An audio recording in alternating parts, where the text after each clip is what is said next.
आजपासून तुमच्या घरी सुद्धा जे काही पार्सल चिकन येतं ते बंद होईल। जर तुम्ही अशा प्रकारे चिकन बनवणार तर मुलं तुम्हाला रोज बनवायला सांगतील। इतकं भारी हे चिकन होतं आणि कमी वेळात 10 ते 15 मिनिटात तयार होतं। कमीत कमी साहित्य वापरून आपण हे चिकन केले आणि इतकं भारी वाटतं। जर तुम्हाला बर्थडे वगैरे छोटीशी पार्टी असेल घरात बनवायचं असेल तर हे चिकन तुम्ही नक्की बनवा। नमस्कार मैत्रिणींनो, रोशनी सिंपल किचन मध्ये तुमचं स्वागत आहे। तर आज आपण मस्तपैकी अशी झटपट रेसिपी पाहणार आहोत। अगदी 10 ते 15 मिनिटात ही रेसिपी तयार होणार आहे आणि अगदी कमीत कमी साहित्य म्हणजे 3 ते 4 साहित्य वापरून आपण ही रेसिपी करणार आहोत। तर आपल्या ह्या रेसिपीचं नाव आहे गार्लिक चिकन आणि अगदी मस्त होणार आहे आपली रेसिपी। चला तर मग आपण पटकन आपल्या रेसिपीला सुरुवात करूया। आता इथे आपण बोनलेस चिकन वापरणार आहोत। इथे मी अर्धा किलो बोनलेस चिकन घेतलेले आहे आणि त्याचे असे मी क्यूब करून घेतलेले आहेत। तर आता आपण एक एक साहित्य यात घालूया। आता सर्वात प्रथम आपण चवीनुसार मीठ घालणार आहोत यात। त्यानंतर आता गार्लिक चिकन आहे म्हणून आता मी याच्यात भरपूर असं आपल्याला गार्लिकचा म्हणजे लसणाचा वापर करायचा आहे। आता लसूण यात मी किसून घालणार आहे, तुम्ही पेस्ट घातली तरी चालणार आहे। तर आता आपण लसूण किसून घेऊया यात आणि आपल्याला भरपूर असं लसूण घ्यायचं आहे। आता हे पहा, अशा प्रकारे मी लसूण आता यात किसून घेतलेला आहे। आता ह्यात आपल्याला काली मिरी घालायची आहे। तर तुम्ही काली मिरी पावडर असेल तर तुम्ही पावडर घालू शकता। आता इथे मी अख्खी मिरी घेणार आहे आणि मी ते खलबत्त्यात ठेचून घेणार आहे। आता हे पहा, मी खलबत्त्यात थोडीशी मिरी अशी क्रश करून घेणार आहे म्हणजे जेणेकरून त्याचा स्वाद अगदी मस्त आपल्या चिकन मध्ये उतरणार आहे। आता मिरी सुद्धा आपला क्रश करून झालेला आहे। आता मिरी याच्यात घालतोय आपण,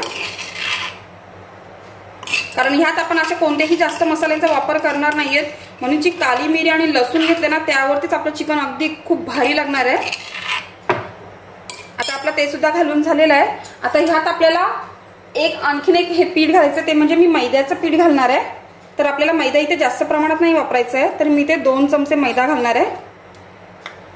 आणि आता आपलं झालंय एवढेच आपल्याला मसाले घालायचे आहेत। तर आता आपण हे सर्व मिक्स करून घेऊया। मैदा जेमतेम म्हणजे चिकनला आपल्याला व्यवस्थित कोटिंग करता येईल एवढंच घालायचं आहे, जास्त नाही एकदम घालायचं, जेणेकरून सर्व चिकनला लागेल तेवढ्याच प्रमाणात आपल्याला मैदा घ्यायचा आहे। आणि यात आपल्याला पाण्याचा वगैरे अजिबात वापर करायचा नाही। तर आपलं चिकन ऑलरेडी हे ओलसरच आहे, त्याच्यामुळे जेवढं आपल्याला चिकनला लागेल तेवढाच आपल्याला मैद्याचा वापर करायचा आहे, म्हणजे एकदम जास्त सुद्धा पण नाही घ्यायचं आहे। तर हे पहा, तर अशा प्रकारे मस्तपैकी असं चोलून झालेलं आहे चिकनला। आणि आता हे मॅरिनेट वगैरे करायची आपल्याला बिलकुल गरज नाही। जर तुमच्या घरी कोणी पाहुणे वगैरे येणार असेल आणि तुम्हाला गरमागरम जर ही रेसिपी करून द्यायची असेल तर तुम्ही हे सर्व असं हे करून फ्रीजमध्ये सुद्धा ठेवू शकता आणि आयत्या वेळेस सुद्धा बनवू शकता। ही रेसिपी इतकी झटपट आहे। चला तर मग आता हे आपलं तयार झालेलं आहे। आता आपण बनवायला घेऊया। आता इथे आपण पॅन घेतलंय आणि तेल घेतलेलं आहे। आता हे चिकन आपल्याला फ्राय करून घ्यायचं आहे। तर आपल्याला गॅसची फ्लेम एकदम फास्ट पण नाही ठेवायची, लो टू मीडियम वरतीच आपल्याला हे फ्राय करून घ्यायचं आहे, म्हणजे जेणेकरून आपलं जे चिकन आहे ते व्यवस्थित आतपर्यंत शिजलं जाईल।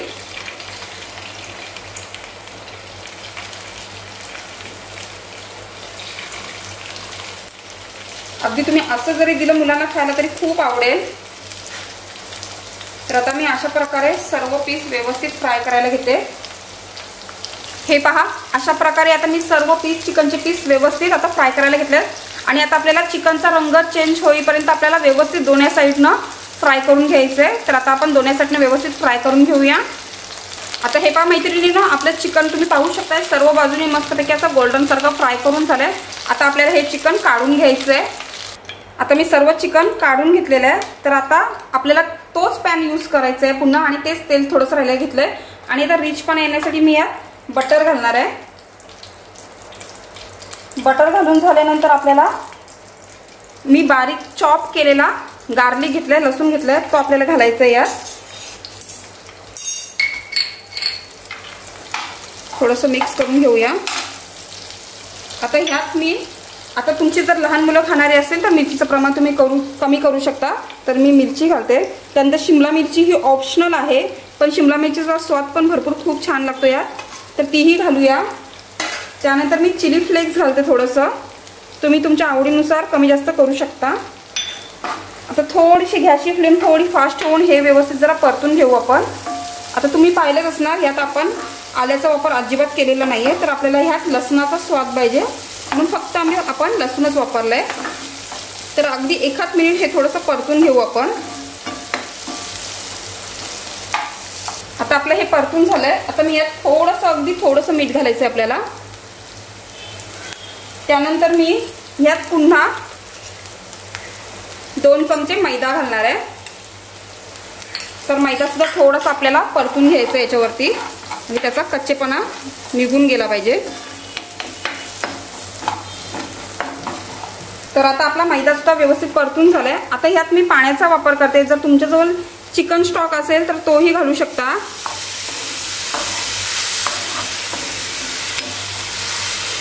आता आपल्याला गॅसची फ्लेम कमी करायची आहे. म्हणजे एक प्रकारे आपली ही थोडीशी थिकनेस म्हणजे ग्रेव्ही प्रकारेच झाला आपला हा प्रकार. पण हे आता जसं शिजेल तसं हे आटणार आहे. आता ताबडतोब आपल्याला आपलं चिकन घालायचं आहे यात.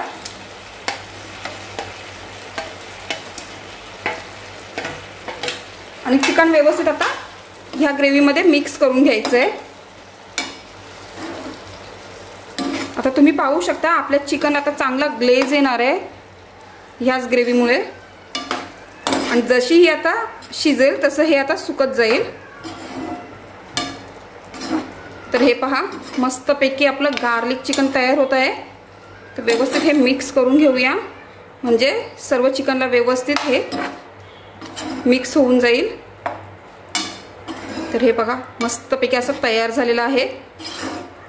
तर तुम्हाला कितपत घट्ट हवंय की ड्राय हवंय, कसं हवंय ते तुम्ही करू शकता. तर मस्तपैकी तयार झाले. आता मी गॅसची फ्लेम बंद करते. आणि वरून जर तुम्ही पातीचा कांदा घातला तरी चालेल, पण मी इथे वरून कोथिंबीर घालते मस्तपैकी. अशा प्रकारे आपलं गरमागरम मस्त चिकन गार्लिक तयार झालेलं आहे. तर मैत्रिणींनो, तुम्हाला माझी ही रेसिपी आवडली असेल तर नक्की लाईक करा, शेअर करा आणि सबस्क्राईब करा.